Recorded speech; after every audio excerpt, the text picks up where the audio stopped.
Ingrid Horner is an artist whose style is dominated by complex geometric shapes and patterns, pulled together by the interplay of color, creating a feeling rather than a literal representation of an object. In our conversation, we talk about her creative process, control, honesty in art, and many other topics in and outside the realm of creative expression.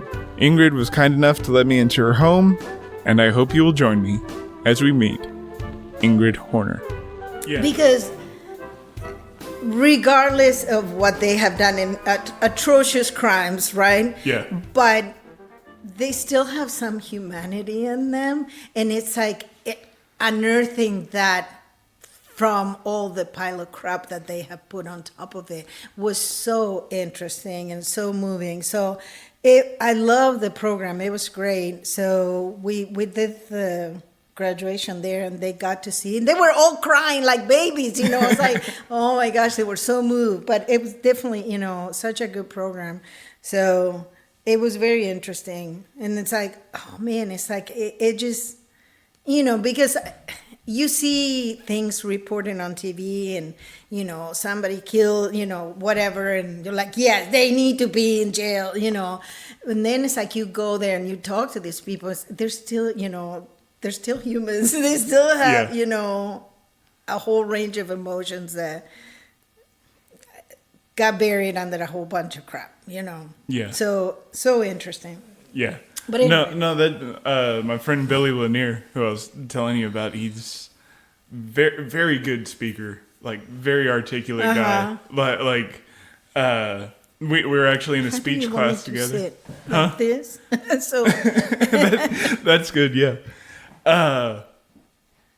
But yeah, we were in a speech class together, and like nobody knew anything about him and stuff. And one day, this guy who actually worked at a prison that he had stayed in, he's giving.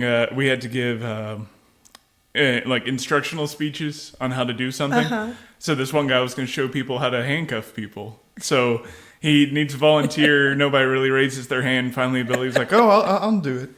And he goes up there and he says, "You have to roll up your sleeves," and he does, and everybody gasps. And at first, I think it's because he's wearing a nice watch. And then I look around. Yeah, these people aren't looking at a watch. And I look back, and he's got swastikas on both of his arms. Wow. But yeah, it very long story, but you know, go and listen to the podcast. Right. I will. I definitely will. But I'm interested. He had two daughters with this girl. They were both teenagers. She had left him for another guy, and then left him for another guy, but left his two daughters with this other guy. And he molested one of them and poured boiling beans on her. And so then his brother bailed him out, and Billy went and killed him. Wow. And I mean, there's so much more history before that and after. I bet. But he ended up in the gangs. Almost killed a guy in a gang war. Then his brothers, you know, signed a thing saying they saw Billy beat this guy nearly to death. And so the people basically told him, if this guy dies, you're in here for life, you know. So he goes, he starts praying. The guy lives, and since then he's just devoted his life to serving others. And, interesting. Yeah, very. I mean, just his childhood and everything. But that's crazy. Very interesting guy. He's doing good now. I'm gonna have to listen to that. Yeah, very good friend of mine. I like to listen to podcasts when I'm working, and I'll show you because my studio is right here. Let's go look at it before we get serious. Ingrid then gave me a brief tour of the studio, and we discussed a little about her creative process. We will go into that discussion later on in the podcast. On our way back to the table, we started talking about her latest commission, a 7-foot replica of an early motor oil advert. Photos are provided in the video version of this podcast. The aspect ratio was way off because it's like, if it would have been like 6:4, then it would have been okay. Yeah. But it was too long too tall. So I'm bad. I need to get an iPad, and that's my biggest problem. I don't plan before. I kind of sketch on paper. Way old school. Yeah. And then try to transfer that into a canvas or, So, but I got a projector. Why do you feel like you need a I got iPad? a projector. My oldest son, was here when I was prepping to get started. Mm-hmm. And when I went to, project it, I'm like, this is like, I got way too much black space. And he said, well, ask them if they want like a little 6x4, and I'm like, no, they really want 8x4, so because they wanted them all to be the same size. So I said, what if we find something that relates to it, and then maybe we can kind of, copy paste and move stuff around. So he was the one that kind of messed with the image, and I added the bottom, the copy on the bottom, and when I put it in there, I didn't center it right. and I traced it on and it was prime. And once you put pencil on whatever you're going to do, it's really hard, especially on wood, it's really hard to cover that pencil. Mm-hmm. And especially if you're just putting white on top of it. So I said, you know what, I'll fix it. I'll do like a little, so it looks like it's standing, like it stands out. So I added the orange border to make it look like it was centered. It's like, it looks perfect. It looks like it was meant to be. But and they loved it. They thought that was like, an added bonus, So no, I love old advertising. I do like too. That. I love that kind of stuff. And the guy collects motorcycles and cars, and they built a home. They bought like 20 some acres, and they built a home. They actually built the shop before they built the home, and his shop is 8,500 square feet, 8,600 square feet. So, they had their priorities right. So I've been doing those for them, and it's been fun. I love that kind of stuff. And, Speed Racer, when I was a kid, I used to watch that cartoon. So it's like, it just brings back memories. So all this stuff is I love those vintage stuff. Hey. Hi. Got a cat coming in? Yeah. You'll probably see her around. She's always around people. No, you're going to be quiet. So I guess I'll go ahead and do your intro now, even though I've been recording for a while. Oh my gosh, no way. No, that's the best part. We got to get all the raw introductions. Oh, good. So it's Homer, right? Horner. H-O-R-N-E-R. Uh-huh. I saved it wrong. So I'm with Ingrid Horner. She's an artist, painter. I'm not sure what else here in Tyler. She can probably introduce herself and what all she's done. I think artists got it covered. Yeah, just art in general. Yes, painting is mainly what I do. So yeah, so usually I do this kind of autobiographical. So let's start at the beginning. How did you get started in art? Was it a thing when you were growing up? Well, I always say that I come from Uruguay in South America, mm-hmm. and the South American culture and Spanish culture, siesta time is sacred. So when I was a kid, they would set me up on a table. I was not the one to sleep. So they would set me up on a table during siesta time and get me, scissors, crayons, colors, watercolors, paper, cardboard, whatever it was. And it always came with the admonition that do not wake anybody up.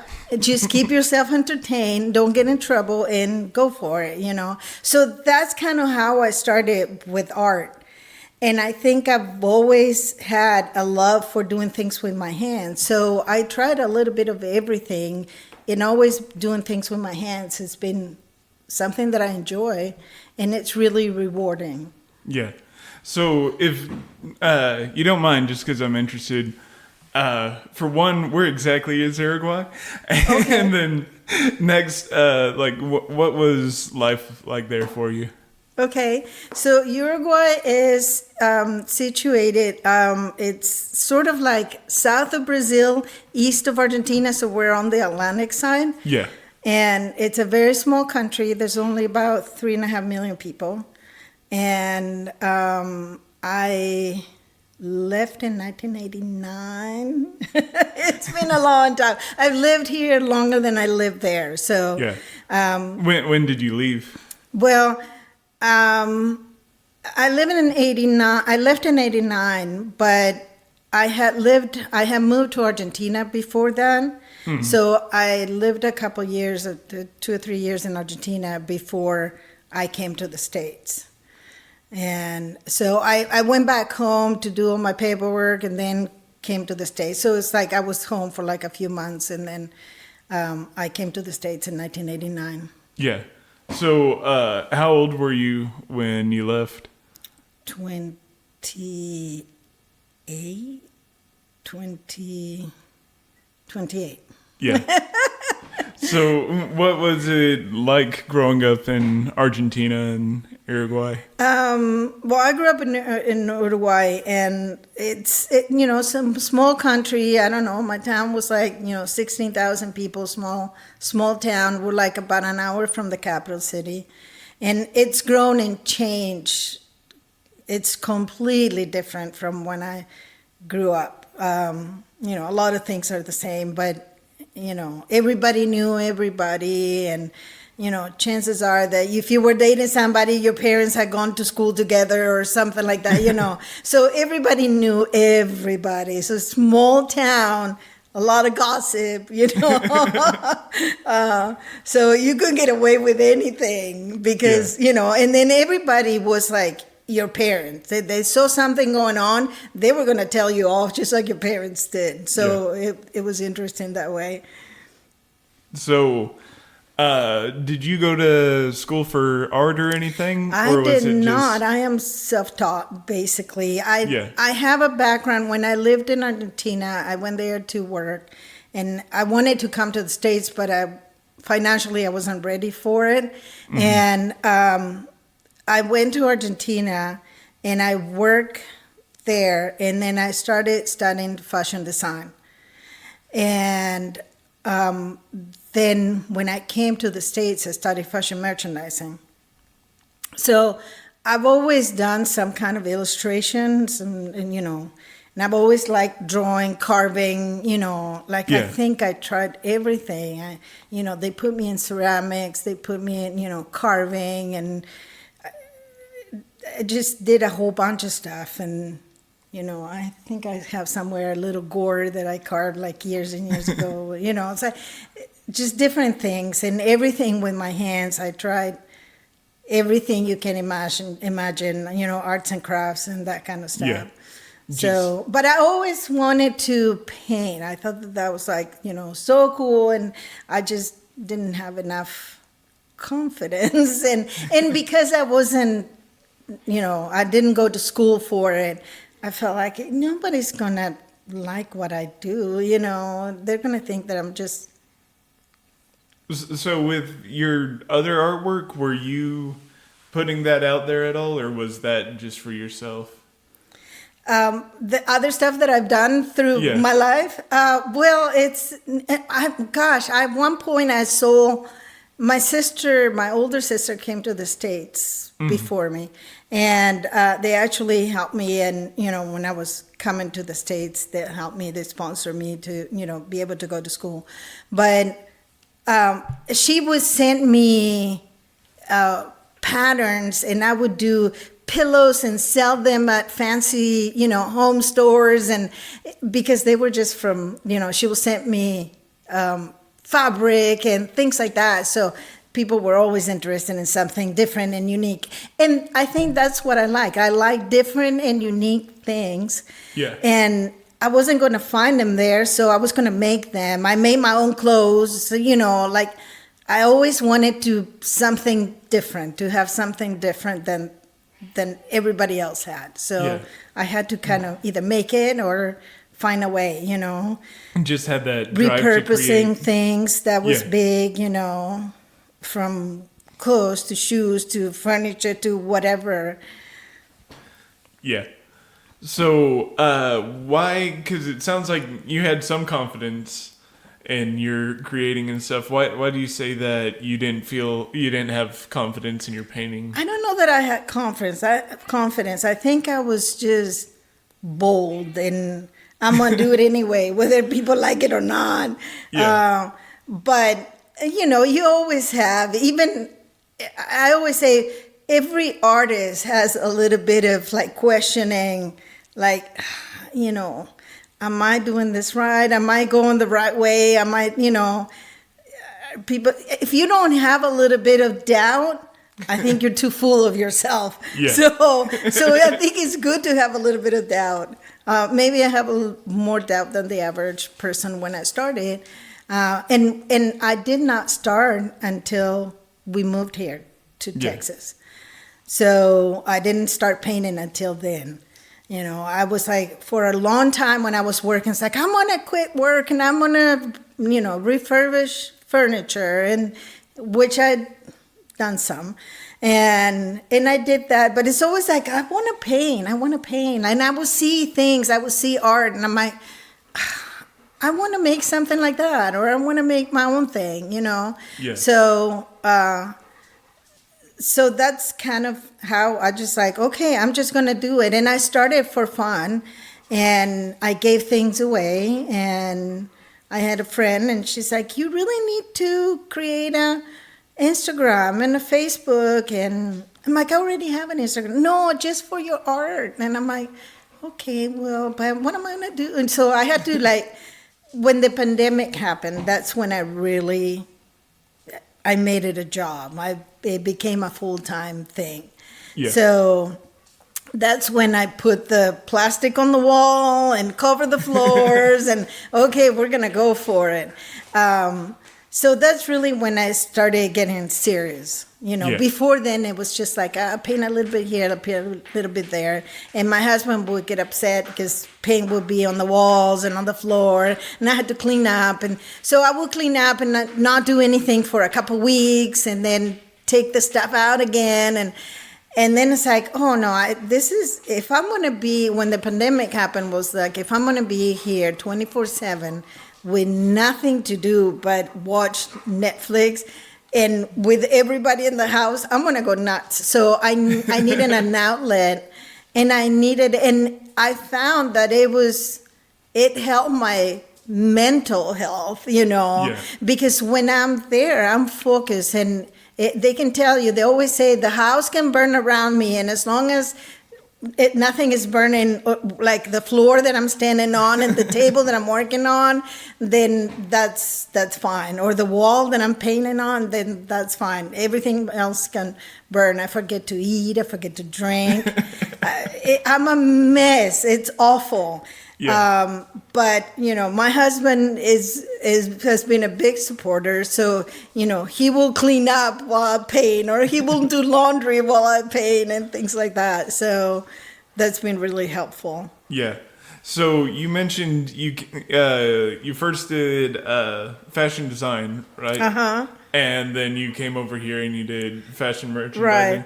So was the goal to like come here and work in that, or was my interest was fashion, definitely, when I was younger.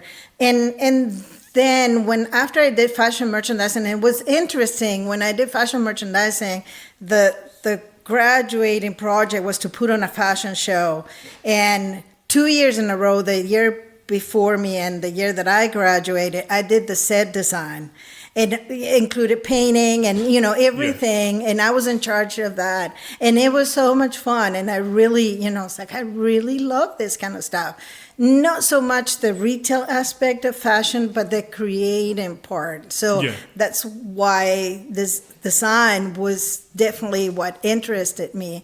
And I kind of did a little bit of freelance work when I was back home. Mm-hmm. And I enjoy that part, but I don't enjoy the retail. So what was part, the freelance work? What did that just include? Creating designs for people and Was it like and patterns or complete? No, just creating the design and finding the fabric and that kind of stuff. But I was able to sew somehow, but it was like, not good. And sewing is not my thing. So I worked with, I had a friend and seamstress, so, she would do the sewing. And you do the design. Right. So when you came here, did you work in fashion much or merchandising much? No, because it was like, I found out really quick. I'm not a retail person. I cannot play nice and the customer is always right and all that kind of stuff. That wasn't for me. I had no patience for people. So and I'm a little bold and I can't keep my mouth shut. So so it was like, this is not going to work for me. I can't play nice all the time. So, but, so retail wasn't my interest at all. And, that's what basically fashion merchandising is. It's like, okay. And then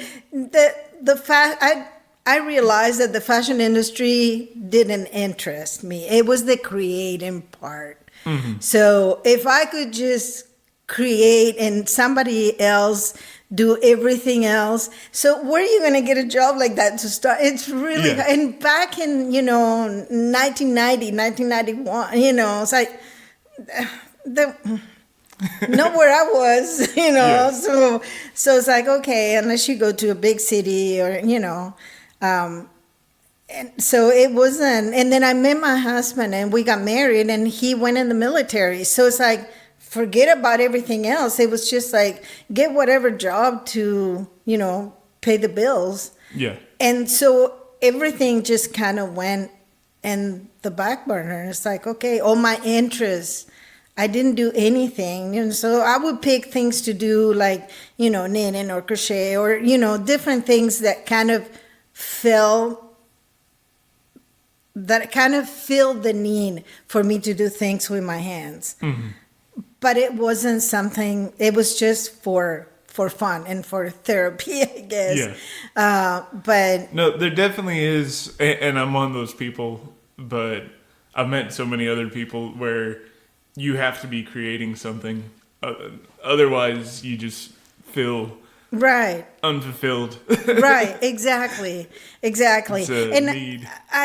When I started painting, when we moved here and I started painting, like, okay, how are you gonna pricing? It was really difficult. And I think for most artists, if you're not, I'm not a business person, at all. So that's a complete, unknown to me. I don't know how to operate in that realm. All I can do is just come up with stuff.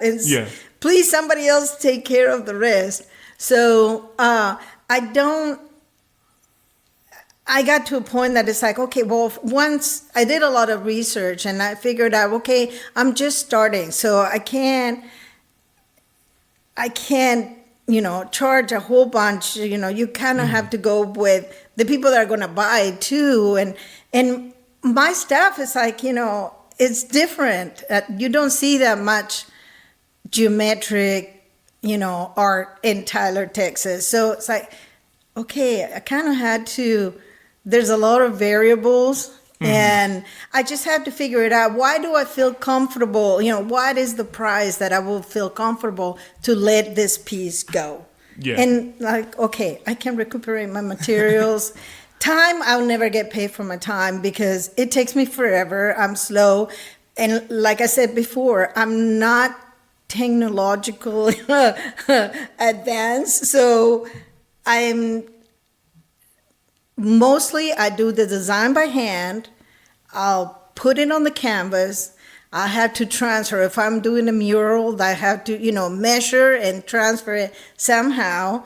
And then the colors is the intuitive process of my painting. So I never plan my colors. If I could learn Procreate, And then I would be set. I would be so much more efficient.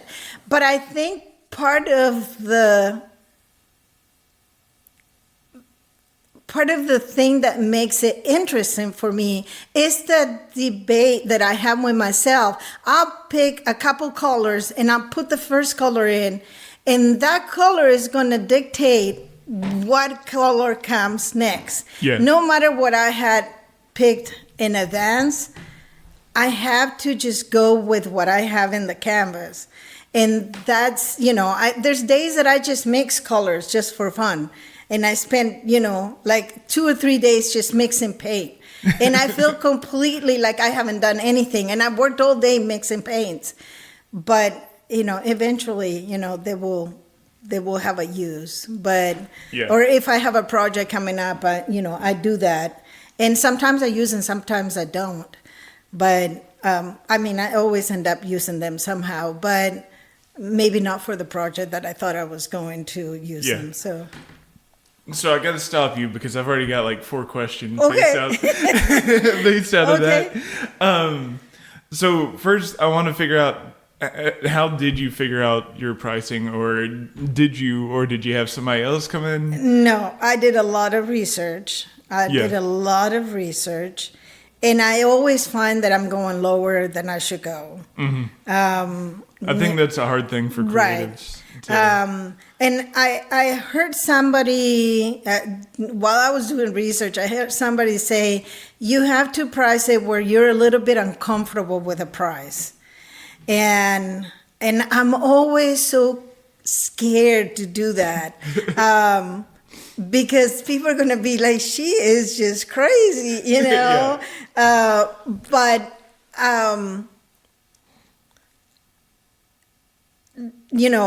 I've gone where like I've gone way out of my comfort zone, and that's the first thing that I've sold. And I'm like, oh my gosh, thank goodness, because I could have just not made half of this money, if I would have listened to myself. So,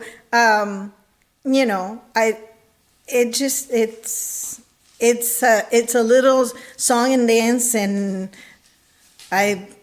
sometimes I do it well, and sometimes I don't do it so well. So it's hard. It's hard work.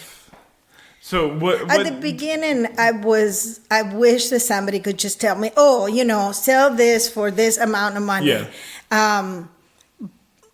But having done all the research and all the work that I put in trying to figure it out, somewhat of a formula for myself, I learned so much. So if somebody asks me how much I should sell this for, I will never tell them what a price, because they need to do that so they can learn. And I'm a big believer in, I love learning. So I could have been a forever student. I love learning. But I think it's important for you to go through the process and figure it out, because that's the only way that you're going to feel comfortable. And sometimes people tell me, "Oh no, you need to go up," and I listen, and it's been good. So that's what was interesting. I talked with Callum Finney. She has a photo studio up here. And she was talking about that, about the always feeling like you can't go up, and then you do, and everything's fine. I think that is like a problem with creatives, because it's hard to put a tangible thing on, like, this is what some canvas and some paint looks like, because you don't have, the canvas is $10 and the paint's this. You can't say, Well, but not only that, like people, a lot of people told me, like, figure it out how much time you spend. And I'm like, it took me weeks to do that. I would never, and I spend 10 hours a day. So I will never get paid for my time. That's just like completely out of the question. Yeah. So I just have to strike a happy medium with the amount of work that I put, the cost of the materials, and just kind of, hope and pray and go for there. I think most artists are not math people. And it's funny because, my husband says, for somebody that hates math, all you do requires math because all my measurements and everything, it requires a lot of math. Yeah. So, okay, I don't know. I think that's a good segue into my next question. And that's, where does the style come? I know you talked about some freelance graphic design you did. But I didn't do graphic design. You didn't do I did fashion design. Okay. But I like painstaking work. Yeah. Basically, that's it in a nutshell. I'd like to do some more, like I have that piece, that blue and white piece.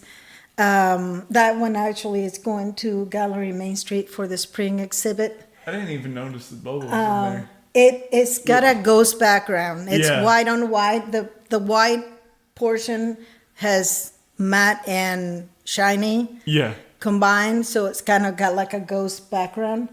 And so I like the somewhat of a free flowing, like that basically came out of like, let's not pick up the line, like the pencil or whatever, and it kind of evolved from there. But still, it's very line, I still gotta stay within the lines, color within the lines. And I think they messed me up when I was a kid with the color within the lines, and I was never be able to get out of that idea. Sometimes I have a little bit of a feeling that I need to, and eventually I'll do things, but it's not what I show. It's not what I put out. Most of my paintings are very much, a lot of control. And I think that comes from, experiences that I've had and, feeling the need for that control in a way. So, do you mind kind of explaining that more, or? I think it's just, somewhat traumatizing, experiences that you had, and where like everything was out of your control. And so being able to control that, where the paint goes within the line, is satisfying for me. It's my way to have some control in a world where I not always had the control. Yeah. So that's basically, I think, where that came from. I've always been interested in shapes. And I think we lived in Japan for 7 years while my husband was in the military. And I realized then and there, some of their advertising is very childish in a way. There's a lot of cartoon, and everything is very much shapes. And when you are in a culture where you cannot read any sign that you see on the street, you go by the shapes because everybody understands shapes, and so there's an inherent language in the shapes, and I think that's where I picked. But we may not be able to understand each other by language, but shapes is something that is universal. Yeah. So that may be why I was thinking graphic design, because it's very much, it has that language of like kind of show don't tell, sort of guiding people right through. So hold on a second. Okay. I saw my father-in-law pull in, so I know he's gonna want to talk to you. I know, sorry. No, it's fine. Can we put a break? Yeah, we can. And we're back. So I think we were talking about your style. So did it take you time to develop that style, or was it just sort of you started painting?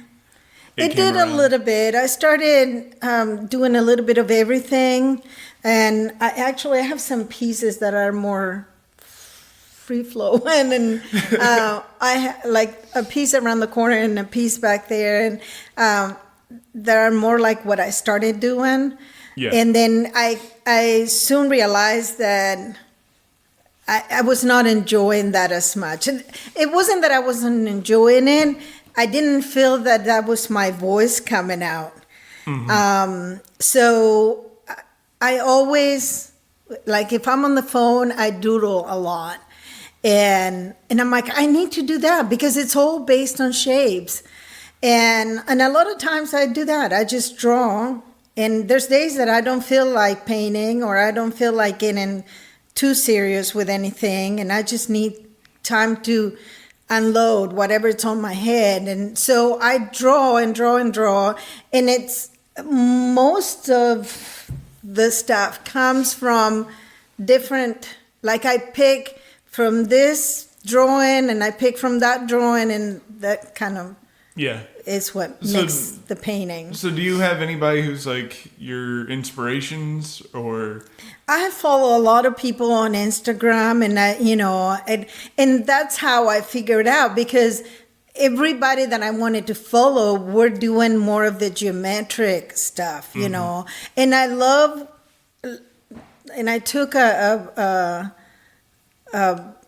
intuitive watercolor, intuitive art, and the medium used was watercolor. And it's such a challenge because watercolor does whatever it wants to do. Yeah. I cannot control that. So it was such a challenge, but I need that because I'm a believer that you have to challenge yourself with things that you're uncomfortable with. So, and things that you don't know well. So I really enjoy that. And I think that piece came from that intuitive art class, because it's like, okay, forget about what you do. When I went to that class, I didn't want to do anything with shapes. I wanted to let it be free flowing and totally intuitive. So I've done a couple pieces where I started and I did something and I hate it. But I need to stick to it because that's where my intuition took me at that specific moment. So if I stick to it, I'll find that I end up with something that I like. Yeah. Even though I hate it at the beginning because it's so uncomfortable to let go of that control, but then I find something that I like. Yeah. So the next thing I was going to ask you about is colors, because you said it kind of happens at random. I figured you'd have like a big color wheel on the wall and you're drawing lines for no color wheel. And actually with color I like to be bold in the sense that the color theory was something that I studied both when I studied fashion design and when I studied fashion merchandising, but I don't like to follow it because I like to challenge and I like to put things just like people. Sometimes the most different people can be together and it can be something great, It can be a great union, whether it's friendship or marriage or whatever, and they're completely different. So it's the same with color. Sometimes I like to push it, and sometimes I like to put things that not necessarily theoretically will go together. So let's just push it. And I love color. And it's obvious that I do. And my art is defined by the use of color. So I like to push it, and I like to experiment. And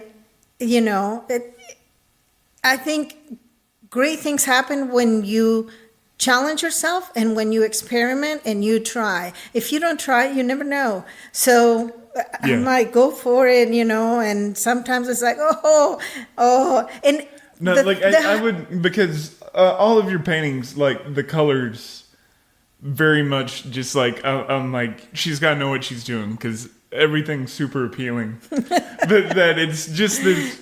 Honestly, kind of random process. Honestly, kind of makes me jealous. Well, the thing is, I don't know what I'm doing because I like I said, I don't plan it before, and it's just sometimes I put a color, and I love it, and then I put something next to it, and then I have to change something because there's something that doesn't agree. Even though I like to push it, I still like it to make sense.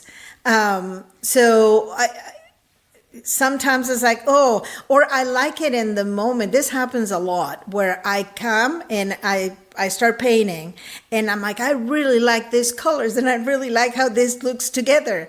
And then I go to bed and the next morning and it's hanging in my wall, on my wall. And the first thing that when I come into the kitchen is I see it. And I'm like, that is hideous. And why did I pick that color? That I like the color, but I don't like it there. So, and then it'll be a change. So sometimes my paintings have an underpainting because there's been other things that I tried before and I didn't like. Yeah. So I learned to sort of cut the shapes and, with some kind of heavier paper or something and paint. So sometimes my paintings get done a couple times because I cut a shape and I cut like 3 or 4 of the same, and I painted 3 or 4 different colors, and I waste so much paint. That's what I'm saying. I need to learn Procreate. so I cut it in different shapes. I cut it in the same shape a few times and paint it in different colors. And then I'll tape it and I step back or I come here and walk around and come back into my studio. And then it's like, what happens? Or I'll take pictures. That's the one thing that I've learned, that if I take pictures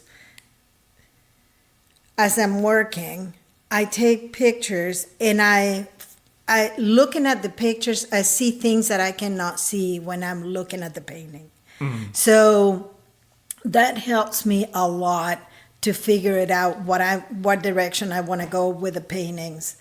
And then I switch them to black and white and then see, if I like them that way, if there's enough contrast or not. So it's a whole process. Yeah. So about the process, because like you said, all of this stuff has you're not lifting the pen off the paper sort of feel, very clean. So I know you said you transfer it onto the canvas with pencil first. So what's the step after that? Do you go straight to just a paintbrush or? Well, I'll prime, even though the canvas come prime, I like to prime them. I'll give them a couple coats of gesso before I start. I will put the design on the canvas, and then I'll just pick one color and put it down. And that color will determine what comes next, basically, what comes next to it. And so it's hard for me to, and I think that's why it takes me so long, because I'm afraid to put too many colors that are far away, because then I really have to work what goes in between. If I just put one color and work around that color, then that's how I can create yes. So it's very much from, and it's not the center of the painting, but where I put that first color and then I go out. And then I kind of get an idea as I start playing with like 2 or 3 colors, like, okay, then I can move to different corners of the painting and work. But at the beginning, it's very much like I start and then I work around that, and then I can see the big picture. Yeah. No, that's great. That's amazing. So, you said you started this in 2020? About? Right. I started 2018, but I didn't become serious until the pandemic hit. And that's when I thought, well, if I'm going to be here and I can't get out, then I'm just going to do this. And then, the restrictions were lifted and I was having too much fun. So it was like, why stop now?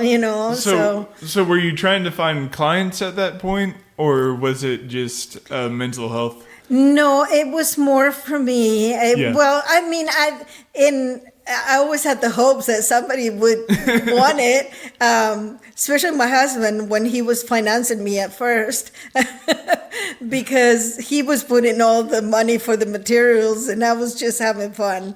So it was like, it's about time you sell something, So then, it started, I did a couple projects for the city. And then, they commissioned me to do a couple murals. And then it's like, I did the mural downtown. And it just the ball started rolling that way. And I entered a couple shows, a couple So which mural downtown did you work on? At the downtown alley. Oh, okay, the art alley? At the art alley. Yeah. And then I did the first... project I did was I worked along other artists with that loop mural, and then I did the downtown alley and I did Hillside Park. Okay, yeah. And then I did a couple murals for Visit Tyler for their offices, and I entered the Ash show. And, I got People's Choice. That first time that I entered, I sold my painting and I got People's Choice Award. And the second time, it was the same thing. And my painting actually sold before the show started. So that was great. So that was a lot of, that gave me a lot of confidence.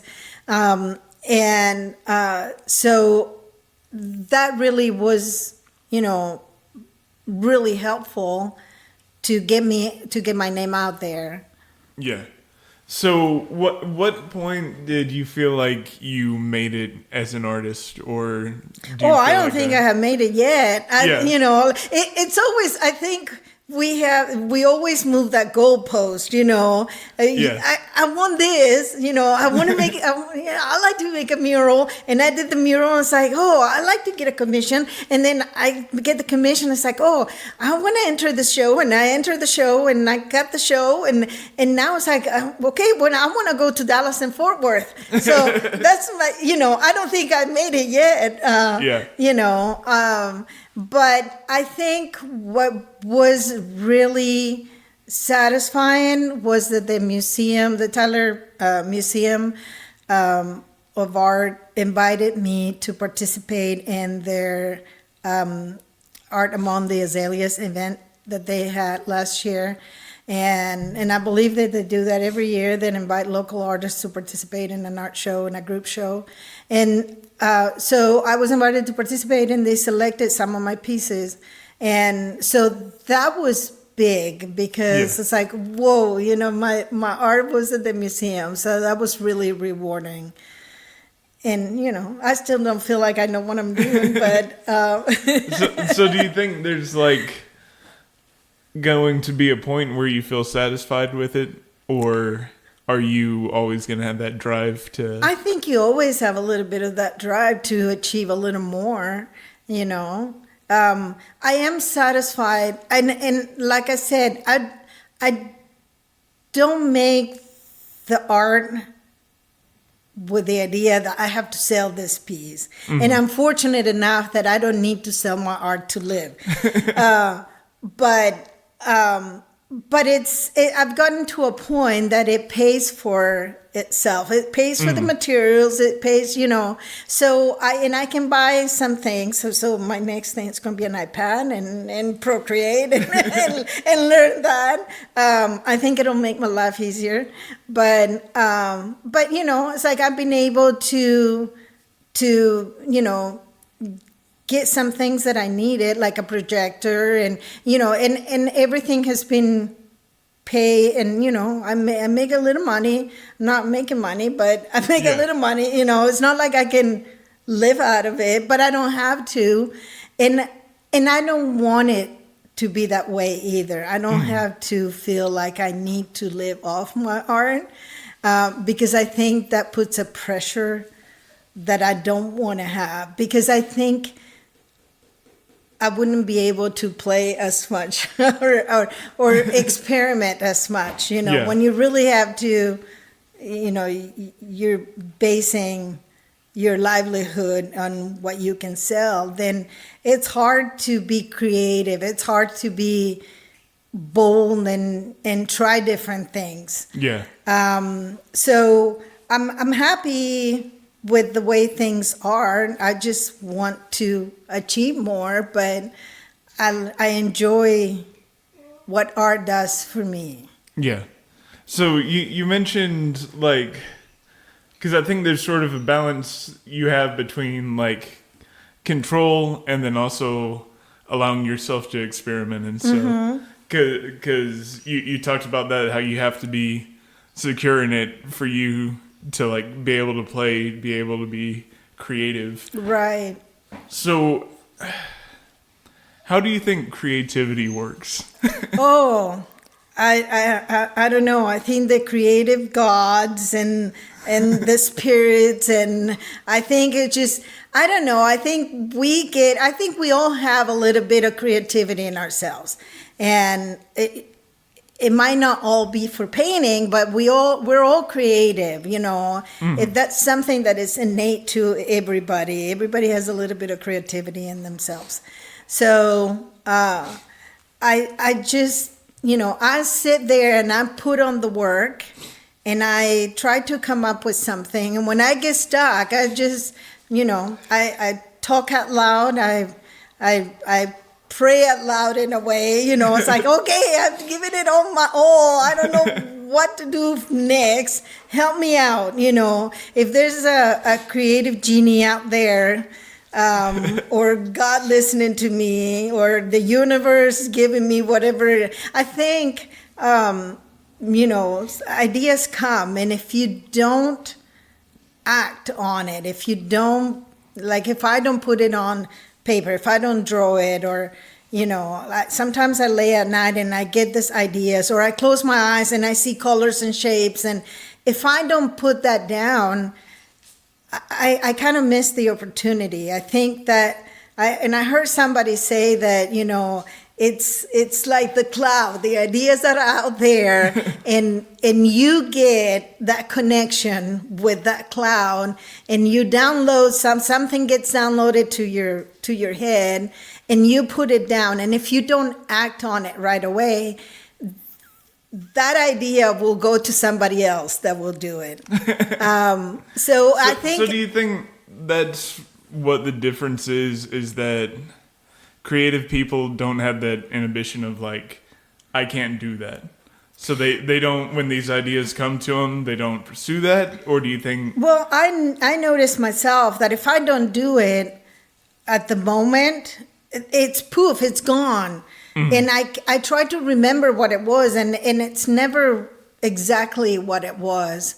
But when I have acted on it, it ended up in something that I feel happy with, regardless if other people like it or not. Most of the time, that tends to be a successful painting. Yeah. But sometimes they're not, and that's okay too. But that's what I had at the moment. So I think it's very important to honor what came to you at the moment. And that's something that I learned from that intuitive art class that I took with another local artist, Stephanie Clayton-Hoff. She's got Moonwater. She's got Moonwater Studio. It's her studio page. But she taught this intuitive art class, and it was basically just stick with what you put, because that's what you did. And to me, that's very, very uncomfortable, because I always want to erase and redraw the line. So sticking with that first thing that came out, and sometimes not even looking at the paper when you're doing it, that is so challenging, but it's so enriching to me as well, because it's not what I do. So is it more of a creative exercise for you? It is. Or? It is. It is it's trusting what comes out of you when you first put it out. Yeah. And sometimes honoring that is big. It will be something that will be very rewarding at the end if I stick to it. Mm-hmm. If I erase and redraw, then that's not honoring what came out. That's just me changing it to what I want it to be. So I think that's the big challenge for artists, to go with what comes out of you with as many revisions as possible, because that's raw and that's really good, but we always want to fix it. Well, I do. Yeah.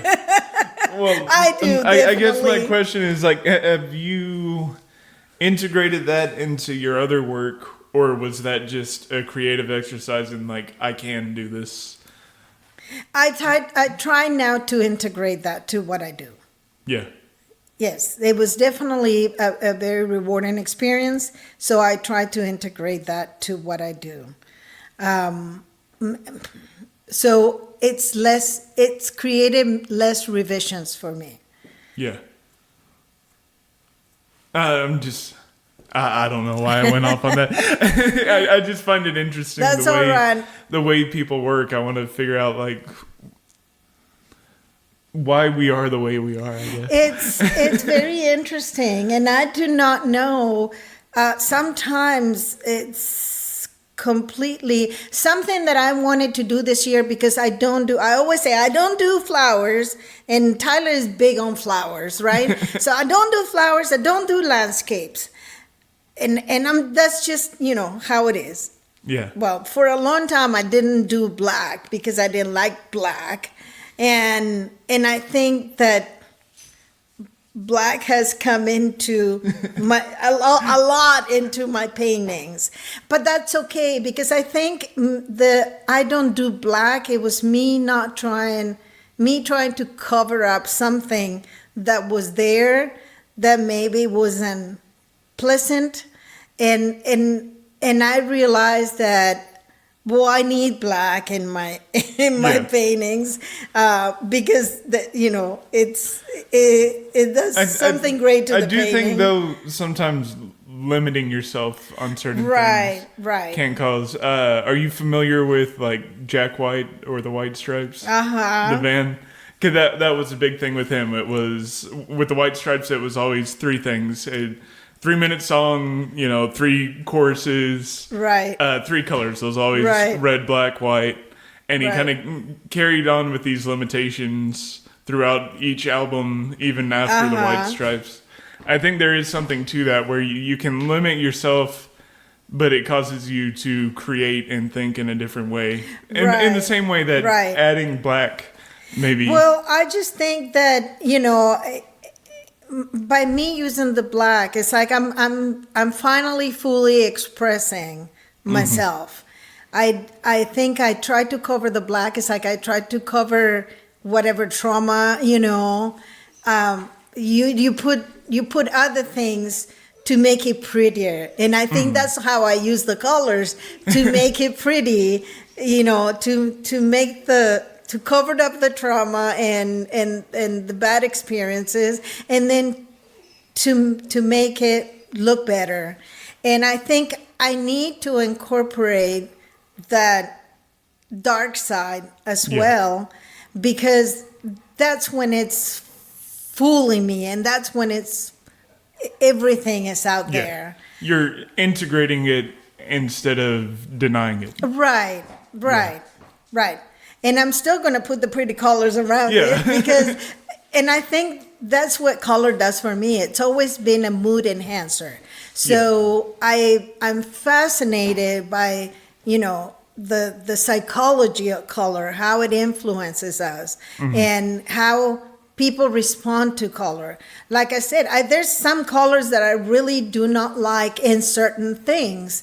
And my kids laugh. It's like, why? It's like, I would like it in my shoe, in my belt, in my purse, but I do not want to paint it. I don't want to, there's colors I just don't care for.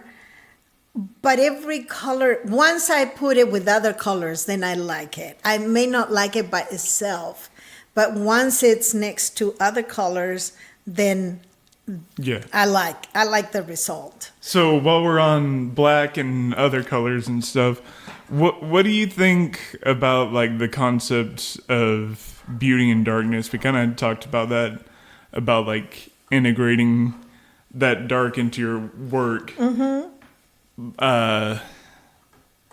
Do you think like things that are dark can be beautiful? No, it's not that I think that. I think for me, the dark represents experiences that I had that were traumatic for me. So in that sense, I avoided that black color. Mm-hmm. But I realized that unless I confront that and surround it with other things that I like, that is what my life is. You know, I had those experiences. I cannot erase them, but I just have to not let them define me. And by putting other things around it, I can incorporate it into who I am and make something good out of it. Yeah. No, that makes a lot of sense. I just had a revelation, but I don't know if I want to go into it. Well, you can tell me off the air. It's nothing about me personal. It's about well, I'll go into it. I'm going to make this more about me than I want it to. One of my favorite bands is Alice in Chains, and then also there was kind of a spin-off band that had two of the members, and it's still called Mad Season. But the songs are very dark, very dark, almost shouldn't work kind of harmonies. Kind of like we were talking about using colors that don't really match sort of thing. And I've always thought like, man, this is like beautiful, even though it's honestly about destroying your life. Mad Season was the album that came after all the guys in the band got out of rehab, and they were trying to get the singer into rehab. Right. So it's that very dark thing, but I think it's kind of like what you said. If that's all there is, then it consumes you. You got to integrate the other. And I think that's what happened to a lot of those bands is most of the members are dead now. Right. You know. Well, I think that is what happens when you don't confront the dark parts of your life, you know, the bad experiences that you had. Yeah. You can't move forward until you do. So I think that's what happened with me, you know. It's like, okay, let's put in that black, let's put in that, you know. Yeah. That's what, to me, that's what represents my bad things that happen. So let's bring it out, let's face it, and move on. It doesn't have to define me. It doesn't have to scare me either. It's there. It happened. I cannot erase it. And it wasn't my choice. So I think for a long time I was like, okay, if it was my choice, I'm not going to have it there. So I'm just not going to put it there. And then I realized that it's like, I can't fully show the brightness of, or the essence of the other colors until I put that contrast in. You weren't being honest in the art. Right. Yeah. Right. Yeah. I'm trying to think if there's anywhere else I can go from here. Is there anywhere you would like to go? You can shout out your work. You can talk about anything. Talk about other people. Whatever you want to do. I talked about Stephanie, Lisa Horlander. You know Lisa Horlander? She's got an in-between studio. Okay, then That's where the classes were being held. So Lisa and Jessica Sanders have a studio called In Between Studio, and they've done some workshops. And Lisa has done a workshop that has been very beneficial to me about writing your artist statement, your bio, your CV. So I'm looking forward. She's supposed to have new workshops, I guess, coming up. So I don't think I've seen anything definite yet, but I know that she's working on some workshops, and she has some classes too. I took from her, and again, another exercises about just kind of letting go and not be so in control, which I think I'm not gonna probably ever let go of a little bit of the control, but who knows? I mean, people evolve, people change, and for now I'm still that's what I do, and I enjoy it. So as long as I enjoy it and I feel that I still have something to express that way, I will continue. But it's like I said before, it's always, I like to challenge myself. And I have started saying, like, I don't want to do flowers, I don't want to do landscapes. But this year, Lisa did a workshop that was kind of what you envision for your art this year. Mm-hmm. And we all pick a different word for the year for our art, and mine was dare, and it was dare to do those things that I don't want to do, dare to use that, all those colors that I never wanted to use, dare to explore different things, and dare to play, and dare to do things that I'm not comfortable with or that I feel that I don't like. So that's a little bit of, especially that one in the middle, that I think that's somewhat of a landscape to me. So that's my landscape. I'm doing a series of. Now that you say it, I'm doing a series of 3s. I have the other one in my studio. I don't know if you noticed it, but I had just started it. So I'm doing a series of 3 that are going to be my landscape series, but it's landscape my way. So it's not the traditional landscape. So that's what I'm going to try to do this year. Yeah. Because I'm not going to do what Tyler understands for flowers and landscapes, because that's not me. Yeah. And I don't feel like I have to do, even if something sells, because flowers and landscapes sell in Tyler. But even if it sells and people like it, it's just not me. So me trying to do those things, there's plenty of other people that do those things and do it really well. So I don't need to be half trying. Yeah. I think the thing is, you can do those things, but you have to do it in your own voice. Yes, definitely. You can't, because you're not going to be out there doing Van Gogh impressionists. Right. Right. No. So, that's, I'm going to challenge myself. And then I have the forms that I want to do a series of them. And I did that one 2 years ago.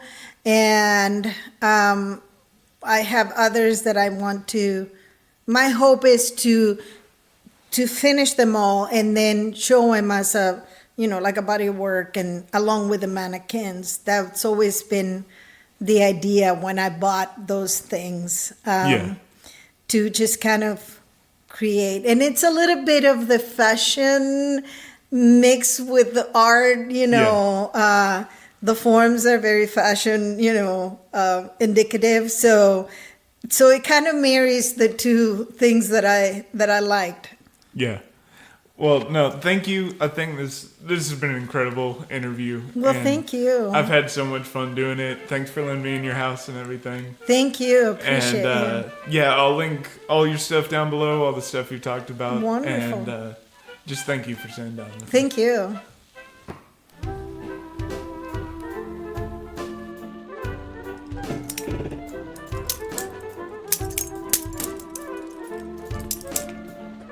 Awesome. Kind of like that video you just watched, huh? Go ahead and like and subscribe and share it. I mean, if you liked it. If you didn't like it, you know, it's a free country at the end of the day. So. Oh, you did? Oh, thanks. Yeah.